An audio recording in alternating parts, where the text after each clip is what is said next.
Olá, tudo bem? Aqui é o professor Thiago Schoff, da pós-graduação em Direito do Trabalho do Mackenzie, sócio da Schoff Lopes Advogados, que em conjunto com o Cimesp, o Sindicato das Indústrias Metalúrgicas de Piracicaba, vem aí gravando alguns vídeos especialmente voltados para a defesa das empresas e para a assessoria das empresas na seara trabalhista, no direito do trabalho. Esse vídeo que eu estou gravando hoje, ele é em continuidade ao vídeo anterior, que trata sobre a função do advogado e a produção de provas.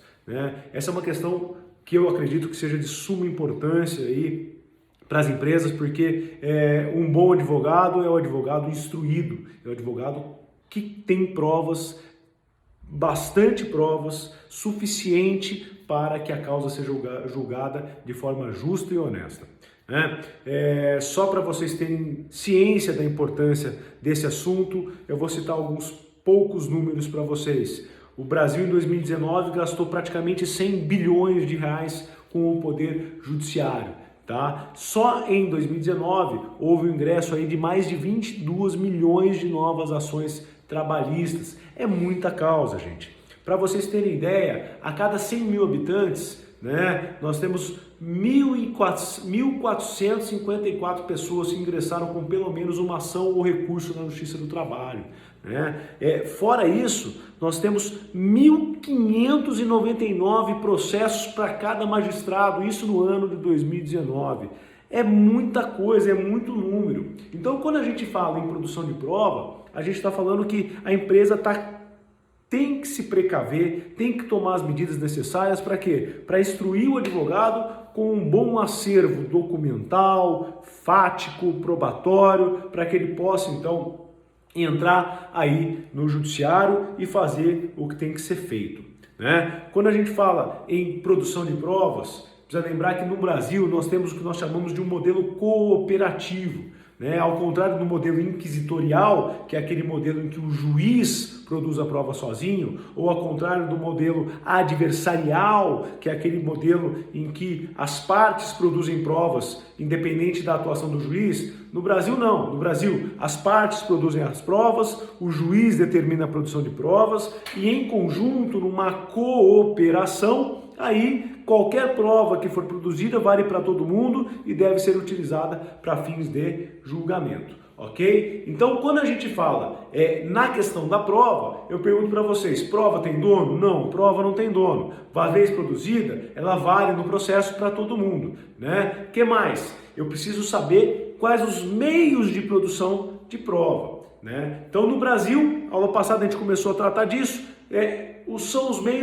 quais são os meios que eu posso produzir prova? Praticamente todos, desde que haja uma licitude nisto. Ou seja, desde que o meio de prova seja lícito ou a prova em si seja lícita, qualquer prova é válida. Isso é importantíssimo, por quê? Porque o artigo 369 do CPC permite então que nós, na defesa dos nossos direitos, empreguemos todos os meios possíveis e legítimos para a produção de provas. Eu não vou entrar aqui em questões técnicas, mas aqui eu já começo a dividir nossa matéria também, para que a gente possa entender algumas questões.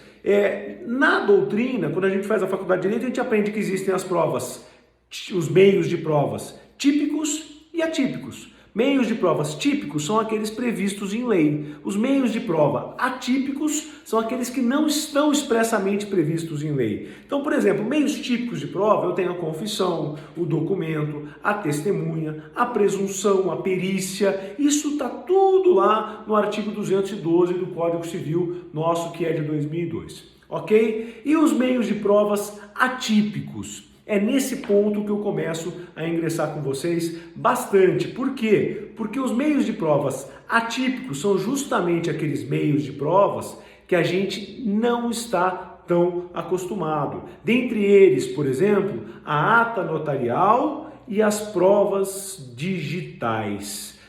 Hoje eu falo um pouquinho sobre a ata notarial. O que é a ata notarial?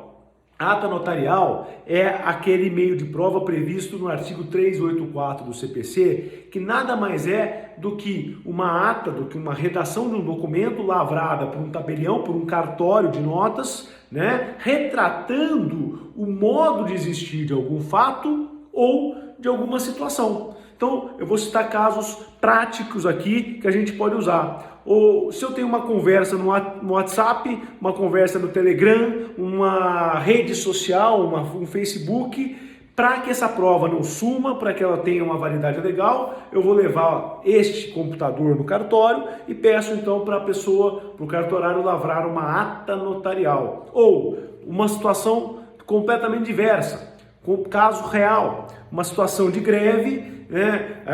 O sindicato notificou a empresa que entraria em greve, começaram a fazer um determinado bloqueio da frente da empresa, e para que houvesse uma prova desse bloqueio, do piquete, daquela violação ao direito de ir e vir, né? Nós chamamos um cartório que fez uma ata notarial descrevendo exatamente aquela situação, que no mesmo dia ou no dia seguinte pôde ser levado ao juiz, para que o juiz emitisse uma ordem, então, contrária a essa violação do direito, tá? Eu tenho outras situações de ata notarial, né? Como, por exemplo, uma situação de vídeo que eu possa passar pro cartório, o cartório vai retratar esse vídeo, uma situação de um site que pode ter em qualquer lugar, que pode a qualquer momento sair do ar. Então, esse é um meio muito importante, imagem, som, internet, dados, é um meio muito importante que pode ser utilizado sim no Justiça do Trabalho. Lembrando,